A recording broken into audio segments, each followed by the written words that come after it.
আজকে আমরা যে বিষয়টি দেখব সেটা হচ্ছে ইলেকট্রন কনফিগারেশন বা হচ্ছে ইলেকট্রন বিন্যাস যাই বলি না কেন। তো ইলেকট্রন বিন্যাস বা ইলেকট্রন কনফিগারেশন শুরু করার আগে আগে আমাকে একটা জিনিস বুঝতে হবে, সেটা হচ্ছে আমরা মানে এই পর্যায় সারণী সম্পর্কে ধারণা আছে কিনা। পর্যায় সারণী হচ্ছে আমাদের পৃথিবীতে যতগুলো মৌল আবিষ্কৃত হয়েছে সবগুলো একটা ছকের মাধ্যমে উপস্থাপন। তো মোটামুটি 30টা পর্যন্ত হচ্ছে সিরিয়ালি মনে রাখলেই হয়। যেমন hydrogen, helium, lithium, beryllium, boron, carbon, nitrogen, oxygen, fluorine, neon, sodium, magnesium, aluminium, এভাবে জিঙ্ক পর্যন্ত। তো এইটা হচ্ছে সিরিয়ালি মনে রাখা যায়, এমনি স্বাভাবিকভাবে মনে রাখা যায়, অথবা ছন্দ আকারে মনে রাখা যায়। ছন্দ আকারে যদি মনে রাখা যায় লাগাই এটা পরবর্তীতে হয়তো আমি কোনো একটা ভিডিওতে দিয়ে দিব। বাট আজকে আমি ধরে নিচ্ছি যে তোমরা ইলেকট্রোবিন্যাসের কিছুই জানো না, আমি সবটা বেসিক থেকে ইলেকট্রোবিন্যাসটুকু শেখানোর চেষ্টা করি। তার আগে আমি হচ্ছে 30টা যে মৌল আছে ওইটার ইলেকট্রোবিন্যাসটা কিরকম হবে ওই সম্পর্কে একটু ধারণা দিব। ধরে নিচ্ছি যে তুমি 30টা পর্যন্ত সিরিয়ালি মনে আছে। সাপোজ লেটস সে যদি বলি অক্সিজেনের প্রোটন সংখ্যা কত, তুমি বলো 8। অক্সিজেনের ইলেকট্রন আছে ভাইয়া 8টা। তো এই যে অক্সিজেনের ইলেকট্রন গুলা 8টা কি আকারে বিন্যস্ত থাকবে ওইটা যেভাবে নির্ণয় করা হয় ওইটাকে বলা হচ্ছে ইলেকট্রন কনফিগারেশন, বা মৌলের মধ্যে ইলেকট্রন গুলো যেভাবে বিন্যস্ত থাকে ওইটা যেভাবে থাকে ওইটাকে বলা হচ্ছে ইলেকট্রন কনফিগারেশন। তো এটা বুঝতে গেলে আগে আমাকে কিছু জিনিস আগে বোঝা লাগবে। প্রথম কথা হচ্ছে ইলেকট্রন কনফিগারেশন, তো ইলেকট্রন বিন্যাস। নাইট্রোজেন নাইট্রোজেনের নাইট্রোজেনের প্রোটন সংখ্যা কত? 7। ইলেকট্রন সংখ্যা কত? 7।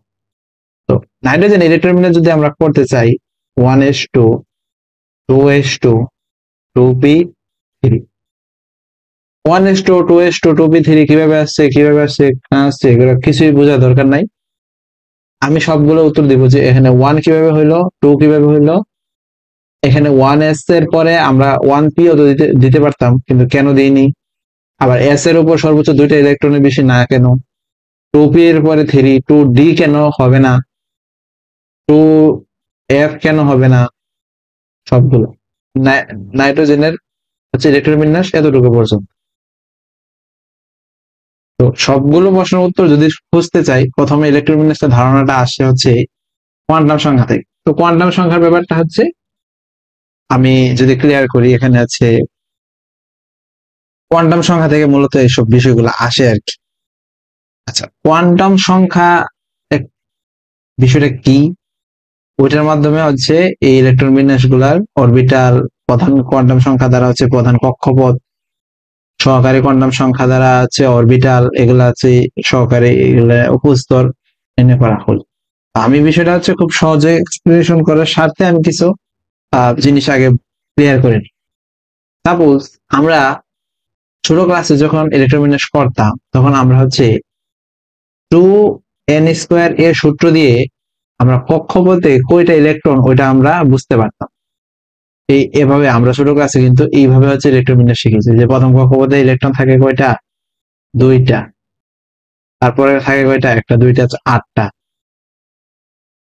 8টা সর্বোচ্চ ধারণ ক্ষমতা 8টা। এটা কিভাবে আসছে? 2n²। n হচ্ছে কক্ষপথ সংখ্যা, যেমন প্রথম কক্ষপথে n এর ইলেকট্রন সংখ্যা কত হবে? 2n²। এক্ষেত্রে প্রথম কক্ষপথ যেহেতু তাই n এর মান কত হবে? 1। দ্যাট মিনস 2 ইন্টু 1², তাহলে হচ্ছে কত? 2। তারপর হচ্ছে দ্বিতীয় কক্ষপথের জন্য n এর মান হচ্ছে 2, দেন 2 ইন্টু 2², তো 2 ইন্টু 4 সমান 8। এভাবে। তো এই স্তরে আমরা হচ্ছে ইলেকট্রন বিন্যাস গুলো এইভাবে করব। কিভাবে করব সেটা এখন আস্তে ধীরে আমরা একটু দেখার চেষ্টা করি। সাপোজ প্রধান কোয়ান্টাম সংখ্যা প্রধান কোয়ান্টাম সংখ্যা প্রধান কোয়ান্টাম সংখ্যা প্রধান কোয়ান্টাম সংখ্যার মান যখন 1, সহকারী সহকারী কোয়ান্টাম সংখ্যা কোয়ান্টাম সংখ্যা বা হচ্ছে সহকারী কোয়ান্টাম সংখ্যা বা এটাকে বলা হচ্ছে উপস্তর। উপ আর প্রধান কোয়ান্টাম সংখ্যা দ্বারা মূলত হচ্ছে প্রধান কক্ষপথটা বোঝায়। এই যে আছে, এই যে প্রথম কক্ষপথ, দ্বিতীয় কক্ষপথ, এগুলো বোঝায়। তো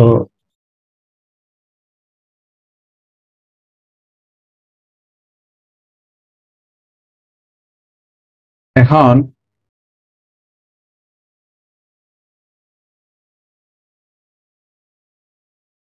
এখন আমরা হচ্ছে দেখবো যে প্রধান কোয়ান্টাম সংখ্যা দ্বারা কি বোঝায়, আছে কক্ষপথ। কক্ষপথ। প্রধান কোয়ান্টাম সংখ্যার মান যখন এক, অর্থাৎ এটা হচ্ছে এন দ্বারা বোঝায়, এন এর মান যখন এক, সহকারী কোয়ান্টাম সংখ্যার মানও কত, এস। এবং প্রধান কোয়ান্টাম সংখ্যার মান যখন এক, সহকারী কোয়ান্টাম সংখ্যা শুধুমাত্র একটাই থাকে, এটা হচ্ছে এস। এন এর মান যখন হবে টু, সহকারী কোয়ান্টাম সংখ্যা থাকবে হচ্ছে এস আর পি। প্রধান কোয়ান্টাম সংখ্যার মান যখন হবে থ্রি, সহকারী কোয়ান্টাম সংখ্যা থাকবে হচ্ছে এস পি ডি। প্রধান কোয়ান্টাম সংখ্যার মান যখন হবে ফোর, সহকারী কোয়ান্টাম সংখ্যার মান থাকবে হচ্ছে এস পি ডি এফ। তারপরে বাকিগুলা এভাবে চলতে থাকবে। আপাতত 30টা পর্যন্ত শিখতে গেলে আমাকে 4টা পর্যন্ত হইলে আনা। দেন এস অরবিটাল সর্বোচ্চ 2টা ইলেকট্রন গ্রহণ করতে পারে। ইলেকট্রন ইলেকট্রন ধারণ ক্ষমতা, ধারণ ক্ষমতা। এস অরবিটাল কয়টা করতে পারে? 2টা। এখানে এস অরবিটাল কয়টা করতে পারে? 2টা। পি অরবিটাল কয়টা করতে পারে? 6টা। এখানে এস কয়টা করতে পারে? 2টা। পি অরবিটাল কয়টা করতে পারে? 3টা। আরে 6টা, সরি 6টা। ডি অরবিটাল কয়টা করতে পারে? 10টা। এস অরবিটাল কয়টা করতে পারে? 2টা। পি অরবিটাল কয়টা করতে পারে? সর্বোচ্চ 6টা। ডি অরবিটাল কয়টা করতে পারে? 10টা। এফ অরবিটাল কয়টা ইলেকট্রন গ্রহণ করতে পারে? 14টা। তো এই যখন হয় ব্যাপার, তখন প্রধান কোয়ান্টাম সংখ্যার মধ্যে তাহলে ইলেকট্রন সংখ্যা কয়টা আসলো? 2টা। সহকারী কোয়ান্টাম সংখ্যার ইলেকট্রন সংখ্যা কয়টা আসবে? 8টা। 8টা। তিন, এই প্রধান কোয়ান্টাম সংখ্যার মান যখন 3, তখন সর্বোচ্চ ইলেকট্রন ধারণ ক্ষমতা আসে কত? 18টি। 4-এ আসলে হচ্ছে থাকে হচ্ছে 2 আর 6, 10, 18। 18 আর 14 কত? 6 আর 2, আহ আচ্ছা, 14 আর 6 কত? 32টি। 32টি। তো এই ব্যাপারটা বুঝতে গেলে তারপর আমি ইলেকট্রন বিন্যাস গুলা সহজে বুঝতে পারি, আশা করি। এখন আমি এই যে এখন এসপিডিএফ মানে এক, প্রধান কোয়ান্টাম সংখ্যার ভিতরে উপস্তর থাকে হচ্ছে একটা, দুইটা, দ্বিতীয়র মধ্যে থাকে হচ্ছে 2টা, এস এবং পি। তৃতীয় ক্ষেত্রে থাকে হচ্ছে এসপিডি। চতুর্থ ক্ষেত্রে হচ্ছে এসপিডিএফ। আর ইলেকট্রন ধারণ ক্ষমতা তো বুঝে না। দেন আমরা অলরেডি কিন্তু একটা প্রশ্নের উত্তর পেয়ে গেছি। এই যে 1s 2s 2p। আমি এখানে 1s দিয়েছি, এখানে 1p কেন দিইনি? কারণ প্রধান কোয়ান্টাম সংখ্যার মান যখন এক, অর্থাৎ কক্ষপথ, ফার্স্ট কক্ষপথে উপস্থিত থাকে কয়টা? একটা, শুধুমাত্র এস। এ কারণে কিন্তু আমরা হচ্ছে 1p দিতে পারিনি। দ্বিতীয় কক্ষপথে হচ্ছে 2টা উপস্থিত থাকে, এস এবং পি। যার ফলে আমি হচ্ছে দ্বিতীয় কক্ষপথ মানে কোয়ান্টাম সংখ্যার মান যখন 2, তখন হচ্ছে আমি উপস্থিত দিতে পারছি হচ্ছে 2টা, এস এবং পি। এখানে নাইট্রোজেন 7টা ইলেকট্রন, এখানে 2 আর 2 4, 4 আর 3 7। আমি এখানে হচ্ছে কোটা পূরণ করতে পারছি। দেন আর বাকিগুলো আমার প্রয়োজন নেই। যখন আমি বড় ইলেকট্রন বিন্যাস করবো, সাপোজ লেটস সি আমি হচ্ছে যদি সোডিয়াম করি, সোডিয়ামের হচ্ছে 11। তাহলে 1s2 2s2 2p কত? 2p হচ্ছে 2p6 3s1।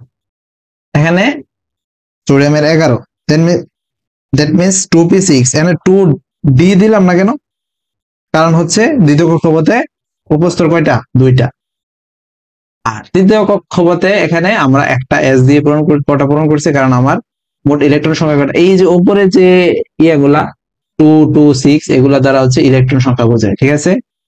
তো আমি যদি এখন প্রথম থেকে একদম পুরোটা একটু রিভিউ করি, আমি উত্তর কিন্তু পাচ্ছি যে এক এর পরে 1s দিচ্ছি, 1p কেন দিইনি, কারণ এসে এক নম্বর কক্ষপথে শুধুমাত্র দুইটা উপস্থিত থাকে, দুইটা থাকে, দুইটা থাকে। আশা করি এই উত্তরটা। ইলেকট্রন বিন্যাসের ব্যাপারটা আমি পরে আসতেছি, আবার ক্লিয়ার করতেছি। দেন এখন প্রশ্ন আসতে পারে যে 1s আগে কেন দিলাম, 2s তো আগে দিতে পারতাম, বা 2p তো প্রথম দিতে পারতাম। এই যখন ব্যাপারটা চলে আসবে তখন কাজ করবে হচ্ছে আউবাউ নীতি। আউবাউ শব্দ কোনো বৈজ্ঞানিক নাম না, কোনো বৈজ্ঞানিক নাম না, কোনো বিজ্ঞানীর নাম না, এটা হচ্ছে একটা building up method. Building up মেথডটা কিরকম? Building building up method building up মেথডটা কিরকম? আমরা যখন কোনো একটা দালান তৈরি করি, প্রথমে আমরা হচ্ছে শুরু থেকে শুরু করি। দ্যাট মিনস আমরা হচ্ছে প্রথমে হচ্ছে পিলার দেই, দেন হচ্ছে উপরে ছাদ দিই। আগে কিন্তু ছাদ থেকে শুরু করি না।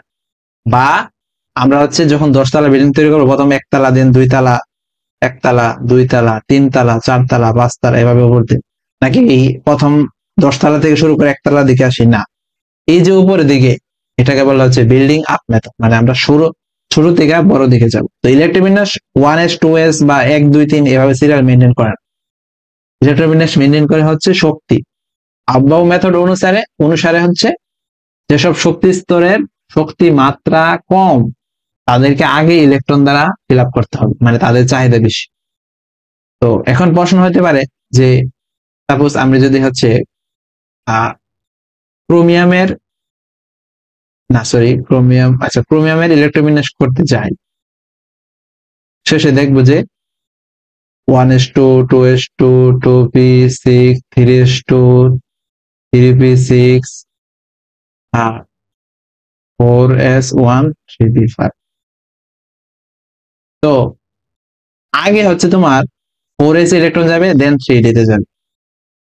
এবার কিন্তু সিরিয়ালটা মেনটেন করে নাই, কারণ d তে হচ্ছে 10টা ইলেকট্রন যায় না। তো আমি তো 3d 10 দিয়ে আমি ফিল আপ করতে পারতাম, 4s তো দরকার ছিল না, তাই না? আচ্ছা, আমি প্রথমে আগে ভুল মেথডটা করি। ভুল মেথডটা যদি আমি করতে চাই, দেখো এখানে পর্যন্ত হচ্ছে 18টা, এই 2 2 4 6 18 পর্যন্ত। তারপরে কি 3 মানে 3 নম্বর কক্ষপথে সহকারী কোয়ান্টাম সংখ্যা মানে s অরবিটাল কয়টা আছে? 3টা sp d, তাহলে 3d দিতে পারি। তো এখান পর্যন্ত আছে 24টা। তো এখান পর্যন্ত 18 দিছে, আর 24 আর কত লাগে? 6 লাগে। তো এভাবে দিতে পারতাম, কিন্তু আব্বা মেথড অনুসারে আগে 3d এর জায়গায় আগে তোমাকে 4s দিতে হবে, কারণ 3d থেকে 4s এর শক্তি কি কম। তারপরে 3d 5 4s, এখানে 5 কেন হলো 1 কেন হলো এটা পরে আসতেছি। আগে এখানে 3d এবং 4s এর শক্তি, কোনটা শক্তি বেশি না কম, ওইটা আমি হচ্ছে n+l মেথড দ্বারা আমি হচ্ছে বিশ্লেষণ করার চেষ্টা করব। তো এখানে এইরকম হচ্ছে, এখানে মোটামুটি 30টা পর্যন্ত জানলেই এনাফ।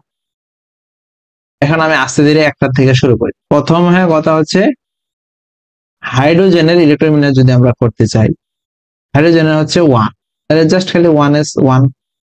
তারপর হাইড্রোজেন হিলিয়ামের কত 2, 1s2। হিলিয়ামের হচ্ছে 2, হাইড্রোজেন হিলিয়াম লিথিয়াম, তো লিথিয়ামের হচ্ছে 3। তো এখানে আছে s 1s2, s এর সর্বোচ্চ 2টা ইলেকট্রন গ্রহণ করতে পারে, আর ইলেকট্রন গ্রহণ করতে পারে না, তাই 1s2 দিব। দেন আমি কি 1s3 দিতে পারতাম না, কারণ s 2টা ইলেকট্রন বেশি গ্রহণ করতে পারে না। আমি কি 1p দিতে পারবো? কারণ না, কারণ হচ্ছে আমি 1p দিতে পারবো না। তার কারণ হচ্ছে 1 নম্বর কক্ষপথে শুধুমাত্র একটা অরবিটাল, সহকারী অরবিটাল থাকে, উপস্থিত থাকে, এটা হচ্ছে s। তো আমি 1p দিতে পারবো না। 2p দিতে পারবো? আগে 2p ও দিতে পারতাম, 2s ও দিতে পারতাম। কেন দিচ্ছি না? কারণ 2p থেকে 2s এর শক্তি কম। শক্তি কম না বেশি, এটা কিভাবে নির্ণয় করতে পারি? n+l এর সূত্র দ্বারা। n+l এর সূত্রটা কি? চলো ক্লিয়ার করি। সহকারী, আচ্ছা, n l এল দেওয়া হচ্ছে সহকারী কোয়ান্টাম সংখ্যা বোঝায়। এখানে s এর শক্তি মাত্রা কত? 0। p এর শক্তি মাত্রা কত? 1। spd d এর শক্তি মাত্রা কত? 3। f এর শক্তি মাত্রা কত হচ্ছে? 4। তো এখন আমি দেখবো যে কোনটা শক্তি বেশি। যেমন আমি নাইট্রোজেন ইলেকট্রন বিন্যাসের ক্ষেত্রে প্রথমে দেখিয়েছি যে 1s2 2s2 2p3, এখানে 2p এর আগে 2s ইলেকট্রন দ্বারা পূর্ণ হয়েছে, দেন 2p হয়েছে। কেন হয়েছে? কারণ 2s এর শক্তি কম। শক্তি কম কিভাবে বুঝবো? আমরা হচ্ছে n প্লাস l এর সূত্র দ্বারা। এখন আমরা দেখবো হচ্ছে 2s বড় না 2p বড়, 2s ভার্সেস 2p। তো 2s এর ক্ষেত্রে n প্লাস l এর n এর মান n দিয়ে বোঝাই হচ্ছে প্রধান কোয়ান্টাম সংখ্যা। তো 2s এর ক্ষেত্রে s এর আগে যে সংখ্যাটা থাকবে ওইটা হচ্ছে প্রধান কোয়ান্টাম সংখ্যা বোঝায়। তাহলে n এর মান কত হবে? 2। তাহলে আমরা n এর মান বসে হচ্ছে 2। আর s এর মান শক্তি মাত্রা কত? 0। এই যে 0, তাহলে মান আসবে কত? 2। আবার 2p, তো এটা কি আসবে? n plus n। n এর মানে n এর প্রধান কোয়ান্টাম সংখ্যার মান কত আছে? 2। সহকারী কোয়ান্টাম সংখ্যা, সহকারী কোয়ান্টাম সংখ্যা l এর মান কত? l সহকারী কোয়ান্টাম সংখ্যা l এর মান আছে p। p দ্বারা কি বোঝায়? p এর শক্তি মাত্রা কত? 1। তাহলে হচ্ছে এখানে আছে 2 আর এখানে আছে 3। তাহলে 2p বড় না 2s বড়? অবশ্যই 2p বড়।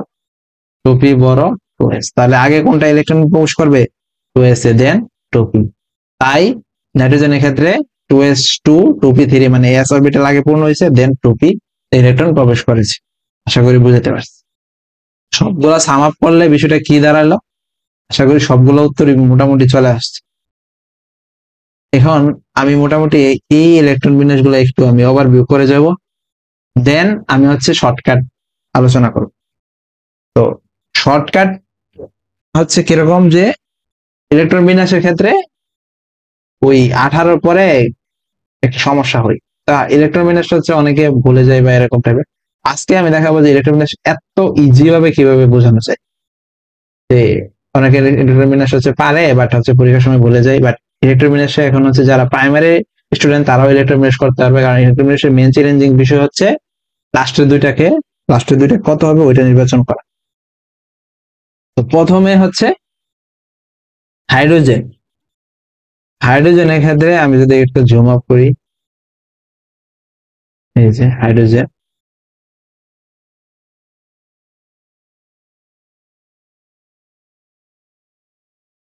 হাইড্রোজেনের ক্ষেত্রে 1s1,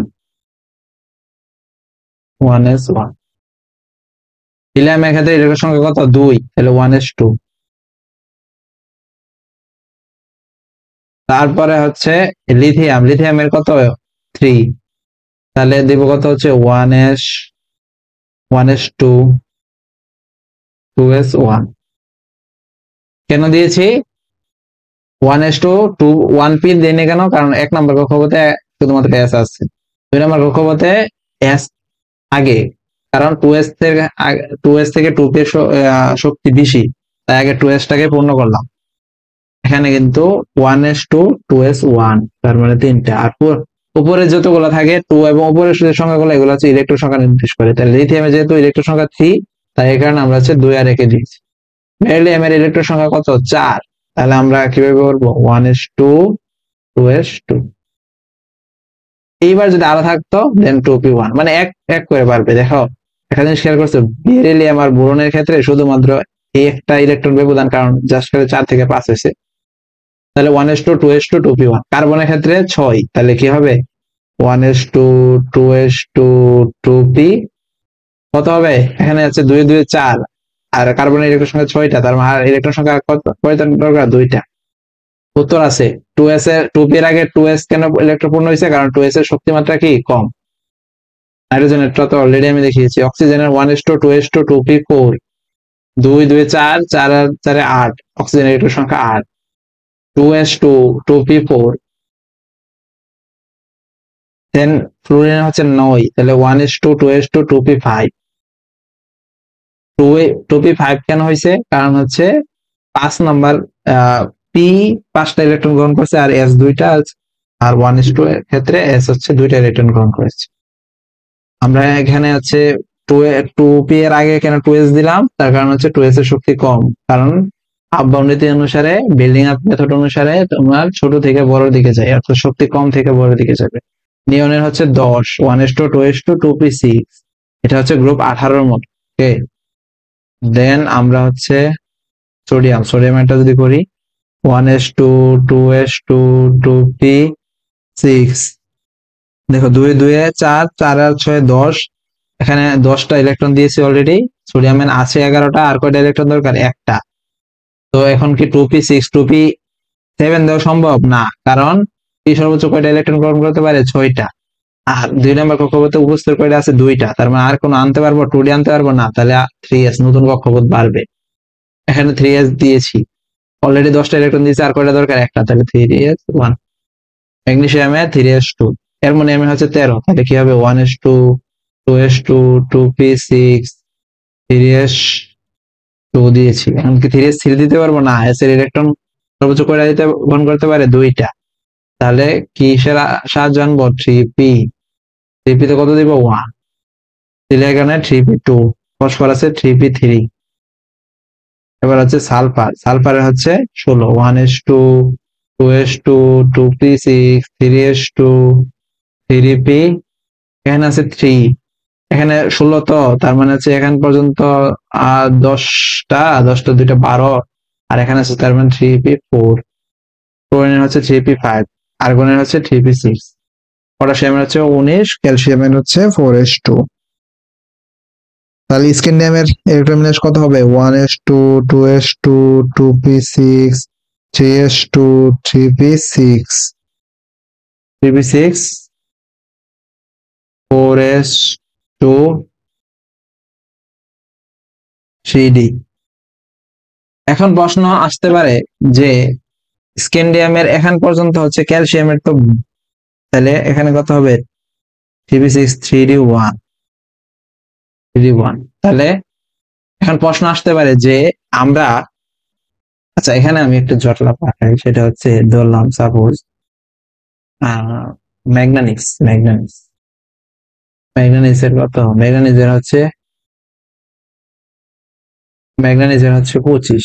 এটা যদি করি তাহলে মোটামুটি সবগুলোই পারা যাবে।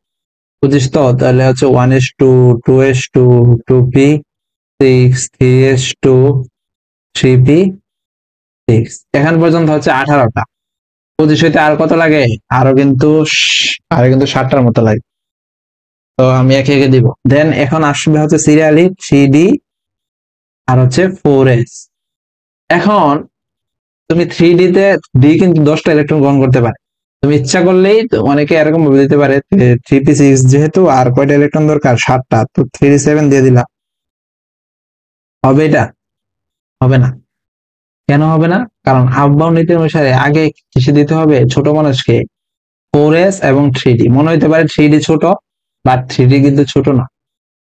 3d ছোট না কিভাবে? n+l এর সূত্র দ্বারা আমরা বুঝতে পারি, n+l। তো 3d, তো d এর মান কত? d এর মান হচ্ছে 2, তাহলে 3 + 2 5। 4s এর ক্ষেত্রে হচ্ছে n+l এর মান, n এর মান হচ্ছে 4 + 0, তাহলে কত? 4। তাহলে হচ্ছে 3d বড় না 4s বড়? অবশ্যই 3d বড়। তাহলে আগে কোনটায় ইলেকট্রন প্রবেশ করবে? 4s এ, দেন 3d। তো এটা কি হবে? হবে না। তাহলে শুদ্ধটা কি হবে? 1s2 2s2 2p6 3s2 3p6 3d, থামলা। 4s টা আগে ফিল আপ করবা 2টা দিয়া। তাহলে এখান পর্যন্ত আছে হচ্ছে 18, আর 2 কত? 20। 25 হইতে আর কত লাগে? 5, তাহলে এখানে দিয়ে দিবা 5। শেষ। এটাই এটাই 25। তারপর আমি একটা শর্টকাট দিয়ে দিব, এগুলা কিছুই মনে রাখা দরকার নেই, ওরা ধরা হচ্ছে ইলেকট্রন বিন্যাস করতে পারবে। আগে বেসিক নিয়মটা বুঝাই, দেন শর্টকাটের দিকে যাচ্ছি। তাহলে আমি আরো কিছু দেই। বলো 6p বড় না 7s বড়?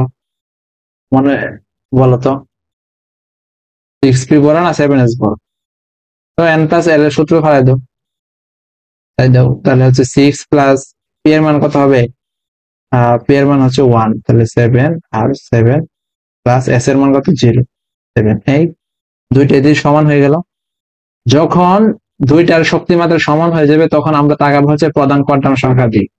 তো এখানে প্রধান কোয়ান্টাম সংখ্যা 7, আর এখানে হচ্ছে 6, তাহলে প্রধান কোয়ান্টাম সংখ্যার মান কোনটার বেশি? 7s এর বেশি। তাহলে শক্তির মান বেশি কোনটা হবে? 7s। তাহলে 7s greater than 6p। Electron কোনটাতে আগে প্রবেশ করবে?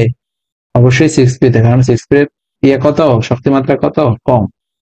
এভাবে আরো দেখতে পারি, যেমন 4d 5s, তো এখানে আছে n প্লাস l এর মান হচ্ছে 4 প্লাস 2 6 আর 5s এর মান হচ্ছে 5 প্লাস 0, তাহলে 5। বড় মানে জিতছে কে 4d, ইলেকট্রন আগে কোথায় প্রবেশ করবে 5s। আশা করি বুঝাতে পারছি।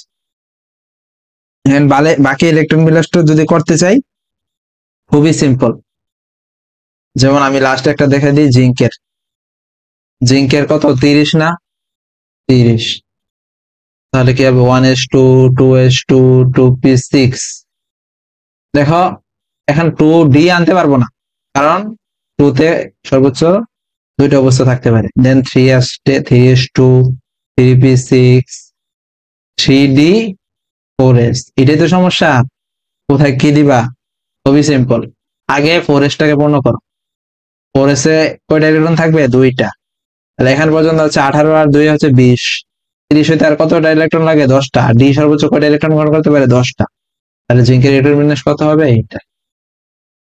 এখন আমি তোমাদের একটা চোরাই বুদ্ধি শিখিয়ে দিই। চোরাই বুদ্ধিটা হচ্ছে 20 থেকে 30 পর্যন্ত ইলেকট্রন বিন্যাস খুবই ইজি।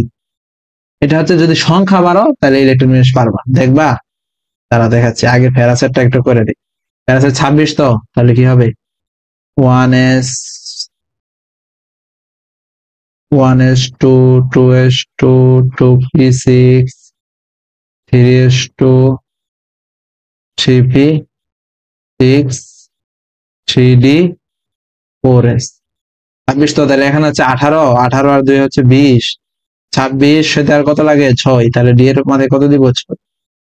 4s কেন আগে দিলাম? কারণ 3d থেকে 4s এর শক্তিমাত্রা কম।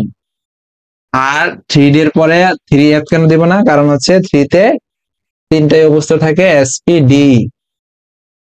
এইবার আমি শর্টকাট নিয়মটা দেখবো যে তোমার 20 থেকে ক্যালসিয়াম থেকে জিঙ্ক পর্যন্ত শর্টকাটে কিভাবে করা যায়।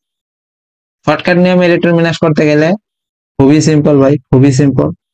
জাস্ট খালি একটা জিনিস দেখ, সেটা হচ্ছে যে और मीटर तो चला नहीं तो आप ख्याल करो।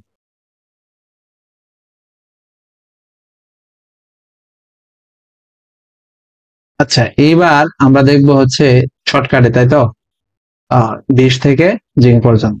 ব্যাপারটা খুবই সিম্পল ভাই, খুবই সিম্পল। তো প্রথমে এই জিনিসটা বোঝার আগে আমি আগে একটা জিনিসটা একটু সিম্পলিফাইড করে নিই। এটা হচ্ছে ক্যালসিয়াম, তো আমি এখান পর্যন্ত একটু কাইটা নিব, এখান পর্যন্ত একটু কাইটা নিব। ডি এর অংশগুলো নিব না, ঠিক আছে? ডি এর অংশগুলো নিব না, কারণ এগুলো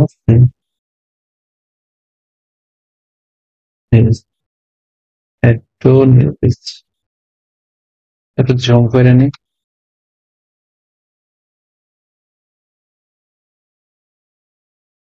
আচ্ছা এগুলো একটু বুঝে নি, এগুলো হচ্ছে 6 বুঝাচ্ছি, হ্যাঁ লাল কালি দিয়ে বুঝাচ্ছি।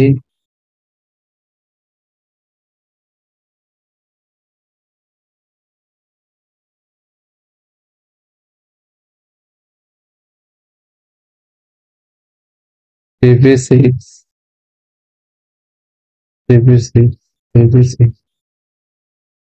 CP6 CP6 CP6 CP6 CP6। আচ্ছা ক্যালসিয়ামের পর্যন্ত 20, এখানে 3p6 পর্যন্ত যা আছে সবগুলারই সিমিলার। তো সমস্যাটা বাদে হচ্ছে লাস্টের দিকে 3d 4s 3d 4s 3d 4s 3d 4s 3d 4s 3d 4s 3d 4s 3d 4s 3d 4s 3d 4s 3d। 3d তে আর 4s এ কত থাকবে এটা নিয়ে তো সমস্যা। 18 পর্যন্ত কিন্তু সবগুলাই সেম, 1:2:2 ওবিসি 3:3 সবগুলাই সেম, শুধু লাস্টের 3d এবং 4s এ কয়টা ইলেকট্রন থাকবে এটা নিয়ে সমস্যা। তো দেখো স্ক্যান্ডিয়াম দিয়ে আমি শুরু করি। স্ক্যান্ডিয়াম লিখতে স্ক্যান্ডিয়ামের ইলেকট্রন সংখ্যা কত? 21। 21 লিখতে কয়টা সংখ্যা লাগে? দুইটা, একটা কথা হচ্ছে 2 আর একটা কথা 1। খুবই সিম্পল ভাই, 2 এবং 1 তো এস এর মাথায় 2 দেব আর 1 দেব, স্ক্রিন টাইম ইলেকট্রন ডান। এর আছে 26 তো ভাই, বলো তো 26 লিখতে, 26 লিখতে তোমার হচ্ছে কয়টা সংখ্যা লাগে? দুইটা। একটা হচ্ছে কত? 2, আর একটা হচ্ছে 6। এস এর মাথায় কত দিবা? এস এর মাথায় হচ্ছে 2, ডি এর মাথায় কত দিবা? 6। শেষ, প্যারাসিট ইলেকট্রন শেষ। নিকেল লিখতে বলো তো কত লাগে ভাই? 28। 2 এবং 8, এস এর মাথায় কত দিবা? 2, ডি এর মাথায় কত দিবা? 8। শেষ, নিকেল ইলেকট্রন শেষ। কোবাল্ট, কোবাল্ট লিখতে কত লিখতে ভাই? 27 না? এস এর মাথায় কত দিবা? 2, ডি এর মাথায় কত দিবা? 7। শেষ। ম্যাঙ্গানিজের কত? 25 না? এস এর মাথায় কত দিবা? 2, ডি এর মাথায় কত দিবা? শেষ। ক্রোমিয়ামের হচ্ছে, আচ্ছা ক্রোমিয়ামটা পরে আসতেছি। ক্রোমিয়াম এবং কপার এই দুইটার মধ্যে একটা স্টার চিহ্ন দাও, 3টা স্টার চিহ্ন দাও, এটা একটু ব্যতিক্রম, কেমিস্ট্রি মানে ব্যতিক্রম। এটা হচ্ছে আলাদাভাবে শর্টকাট ছাড়াও আলাদাভাবে এই 3টা মনে রাখা যায়। এই দুইটা, ওই দুইটার একটা ব্যাখ্যা আছে, ব্যাখ্যাটা দিচ্ছি তার আগে বাকিগুলো আমি একটু পূর্ণ করে নিচ্ছি। প্লাটিনামের 22 তো বলো, এস এর উপর কত দিবা? 2, ডি এর উপর কত দিবা? 2। শেষ, 2, প্যারাডিয়ামের কত? 23, এস এর উপর কত দিবা? 2, ডি এর উপর কত দিবা? 3। শেষ। ক্যালসিয়াম লিখতে কত? 20, এস এর মাথায় কত দিবা? 2, ডি এর মাথায় কত দিবা? 0। শেষ, 20। তারপরে হচ্ছে জিঙ্ক, জিঙ্কের মান, জিঙ্ক তো 30 তাই না? তাহলে ডি এর মাথায় কত, এস এর মাথায় কত দিবা? 2, আর ডি এর মাথায় কত দিবা? 10। শেষ। কপার এবং ক্রোমিয়াম, এটা নিয়ে তো সমস্যা ভাই। বিষয়টা হচ্ছে কপার এবং ক্রোমিয়াম জিনিসটা বুঝতে হইলে তোমাকে আগে একটা জিনিস বুঝতে হবে, সেটা হচ্ছে স্টেবিলিটি। তো অর্ধপূর্ণ আর পূর্ণ, পূর্ণ এই জিনিস কনসেপ্ট আগে তোমাকে বুঝতে হবে। যেমন 3p6, এখানে পি অরবিটাল কয়টা? পি এর উপর ইলেকট্রন কয়টা? 6টা। তো হুন্ডের নীতি অনুসারে তোমার ইলেকট্রন বিন্যাসটা মূলত এরকম থাকে, এই যে পি অরবিটাল গুলো এভাবে বিন্যাস থাকে, তো ইলেকট্রন গুলো হচ্ছে জোড়া জোড়া থাকে, তো এই যে জোড়া জোড়া থাকে। তো এটা হচ্ছে একটা পূর্ণ, আরটা হচ্ছে অর্ধপূর্ণ, এই যে অর্ধপূর্ণ। আর হচ্ছে আরেকটা যদি আঁকাই, ধরো এটা। আচ্ছা এখানে বলো তো 3টা সিনারির মধ্যে কোনটা বেশি স্টেবল? এটা কিন্তু সবচেয়ে বেশি স্টেবল। আর এটা হচ্ছে অর্ধপূর্ণ, এটা হচ্ছে স্টেবল, কিন্তু এটা হচ্ছে স্টেবল না। এটা ইজিলি তুমি হচ্ছে যদি একটা হিট দাও তাহলে ইলেকট্রন গুলো চলে যাবে, ইলেকট্রন চলে যেতে পারে। তো পৃথিবীতে সব মৌলই চায় হচ্ছে স্টেবিলিটি অর্জন করতে। স্টেবিলিটি অর্জন করার জন্য এই ক্রোমিয়াম একটা কি কাজ করে জানো? ক্রোমিয়াম একটা 3d এবং 4s এর মধ্যে একটা সমন্বয় গঠন করে। যে এখানে 3p6 অর্ধপূর্ণ না, আর যদি বলি তোমার ডি এর ক্ষেত্রে, ডি কয়টা ইলেকট্রন গ্রহণ করতে পারে? 10টা। 1 2 3 4, তাহলে প্রত্যেকটাতে 2টা করে দিলাম। তাহলে ডি তে কয়টা ইলেকট্রন থাকবে? ডিডি 10। অর্ধপূর্ণ থাকলে কয়টা হবে? 5টা। সবাই চায় এই পূর্ণ এবং অর্ধপূর্ণের মধ্যে থাকতে, তাহলে সে স্টেবল থাকতে পারবে, স্টেবল থাকতে পারে। তো ক্রোমিয়াম এবং 24-এর ক্ষেত্রে তোমার ক্রোমিয়াম, ক্রোমিয়াম হচ্ছে কত? ক্রোমিয়াম, ক্রোমিয়ামের হচ্ছে 24 না? ক্রোমিয়াম হচ্ছে 24 না? তো আমাদের শর্টকাট নীতি অনুসারে 3d এবং 4s, 3d তে থাকার কথা, 4s এ থাকার কথা 2 এবং 4 না? আসলে এরকমটাই হওয়া উচিত ছিল, কিন্তু তোমার স্টেবিলিটি অর্জন করার জন্য 3d এবং 4s এর মধ্যে একটা ভালোবাসা ভাব বিনিময় হয়। সেটা কিভাবে হয়? 4s তো হচ্ছে একটা, তাহলে 4s 2টা ইলেকট্রন দিলাম, আর 3d তে হচ্ছে 4, তাহলে 1টা 2টা 3টা 4, আছে কয়টা? 4টা না? 4টা, 4। তো 4s এর উপরে আছে হচ্ছে 2টা, আর 3d তে আছে হচ্ছে 4টা।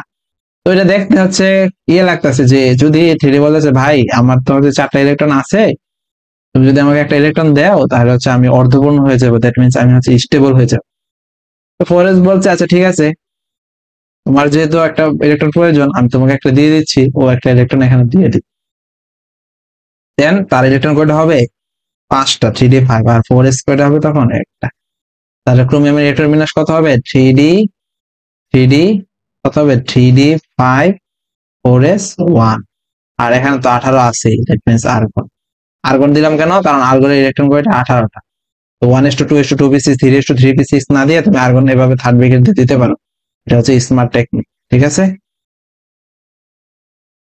আশা করি বুঝাতে পারছি। এবার কপারের বিষয়টা সেম ভাই, কপারের বিষয়টা সেম। কপারের বিষয়টা দেখো তো, কপারের হচ্ছে 29, এখানে পর্যন্ত 18, তাই তো? আমাদের শর্টকাট নীতি অনুসারে কি ছিল? এস এর উপরে কত দেবো? 2, আর ডি এর উপরে কত দেবো? 9। এরকমটাই হওয়ার কথা ছিল, কিন্তু সমস্যাটা হচ্ছে যে আমরা এরকমটা দিতে পারবো না। কেন দিতে পারবো না? তার কারণটা হচ্ছে ওই যে ডি চাই পূর্ণ ইলেকট্রন, তখন ছিল অর্ধপূর্ণ, এবার চাই পূর্ণ। দেখবা জেনারেট একটা দেখো, 1 2 3 4 5 এরকম ইলেকট্রন গুলো এরকম থাকে। তাহলে আর 4s এর ক্ষেত্রে তো আর নাই, শুধুমাত্র এটা দুইটা দিয়ে দেন। এখানে হচ্ছে 3d9 আর হচ্ছে 4s 4s2। তো এখানে 3d9 বলতেছে 4s2 যেহেতু, তো এখানে বলতেছে ভাই আমার তো 9টা ইলেকট্রন, আমাকে একটা ইলেকট্রন দিয়ে দাও, তাহলে আমি হচ্ছে পূর্ণ হয়ে যাবো। তাহলে সে কি করলো? একটা ইলেকট্রন তাকে দান করলো। তাহলে 3d হয়ে যাবে কত? 3d10, আর এটা কি হয়ে যাবে? 4s1। তার মানে কপার ইলেকট্রন বিন্যাসটা কি হবে? কপারের 29 হলে আর্গন, দেন 3d10 4s। আশা করি বুঝাতে পারছি। তো আমি যদি পুরা বিষয়টা একটু সাম আপ করার চেষ্টা করি, বিষয়টা কি দাঁড়ালো? যে একদম প্রথম থেকে হচ্ছে নাইট্রোজেনের একটা ইলেকট্রন বিন্যাস দেখিয়েছিলাম, সেটা হচ্ছে এরকম। এটা কেন হয়, এটা প্রশ্নটা খুঁজতে গিয়ে আমরা বিভিন্ন প্রধান কোয়ান্টাম সংখ্যা এগুলো আশ্রয় নিয়েছি। যে প্রধান কোয়ান্টাম সংখ্যার মান যখন হয় 1, তাহলে এখানে এস পি ডি তিনটা বেশি থাকতে পারবে না। যার কারণে হচ্ছে 2d সম্ভব না, কারণ 2 তে সর্বোচ্চ সহকারী কোয়ান্টাম সংখ্যা মান 2, তার মানে উপস্থিত থাকতে পারবে সর্বোচ্চ 2। আর এস দুইটা ইলেকট্রন গ্রহণ করতে পারে, পি তে হচ্ছে 6টা ইলেকট্রন গ্রহণ করতে পারে সর্বোচ্চ। দেন আমরা কাজ করছিলাম হচ্ছে বিল্ডিং আপ মেথড নিয়ে। কেন হচ্ছে আমরা 2p6 এর আগে কেন 3s দিলাম না, 3p এর আগে কেন হচ্ছে 3d দিলাম না? কারণ হচ্ছে বিল্ডিং আপ মেথডে শুরু শুরু থেকে বড় দিকে যাই। দেন আমরা হচ্ছে আরো কিছু দেখলাম, সেটা হচ্ছে আমরা হচ্ছে এখানে আরো কিছু দেখলাম n+l মেথড, মানে 2p বড় না 2s বড়। ওই এক্ষেত্রে হচ্ছে n+l এর সূত্র দিয়ে আমরা হচ্ছে যেটা এই শক্তির মতো যাচাই করতে পারি, যেটা শক্তি কম সেটা আমরা আগে ইলেকট্রন দ্বারা ফিল আপ করবো, দেন বেশি ইলেকট্রন দিয়ে দিব। তারপরে হচ্ছে এখানে আমরা ভার্সেস দিয়ে দেখতে পারি 2p বড় না 2s বড়, n+l এর সূত্র দ্বারা। তারপর এখানে আমরা সবগুলো মোটামুটি ইলেকট্রন বিন্যাস করলাম। দেন আমরা শর্টকাট শিখলাম যে 20 থেকে 30 পর্যন্ত শর্টকাট দিয়ে কিভাবে করা যায়, জাস্ট খালি ওই সংখ্যা দিয়া। যেমন 2p, আর আমি যে এতক্ষণ করছি এটা যাচাই করবা, দেখো কপারের লিখে 28 না, তাহলে এস এর উপর মাথায় কত দিবা? 2 আর 8। 28 লিখতে কত লাগে? 2 এবং 8, তাই তো? তো এই কারণে আমরা হচ্ছে এই যে এরকম 2 এবং 8 দ্বারা প্রকাশ করেছি। বুঝতে পারছো? আশা করি আমি বুঝাতে পারছি। দেন এখানে হচ্ছে আমরা মোটামুটি ইলেকট্রন বিন্যাস দ্বারা সবগুলা নিয়ম আমরা দেখিয়েছি যে কিভাবে এই যে শর্টকাট নিয়মটা, এটা হচ্ছে শর্টকাট। এমসিকিউর ক্ষেত্রে জাস্ট খালি তোমাকে আর কোনো আটকাতে পারবে না। বুঝতে পারছো? এখন জাস্ট যদি র্যান্ডমলি বলি, বলো তো ফেরাসের ইলেকট্রন বিন্যাস। এবার জাস্ট নর্মাল ভাই, আর্গন দিলাম 18 পর্যন্ত দিলাম, দেন 3d দিলাম আর 4s দিলাম। স্যাররা মূলত লাস্টে দুইটা দেখে, আর কিছুই দেখে না। এস এর মাথায় কত দিবা? 2, আর ডি এর মাথায় কত দিবা? 6। আর 26 লিখতে কত লাগে? 2 আর 6। কত ইজি না? আশা করি বুঝাতে পারছি।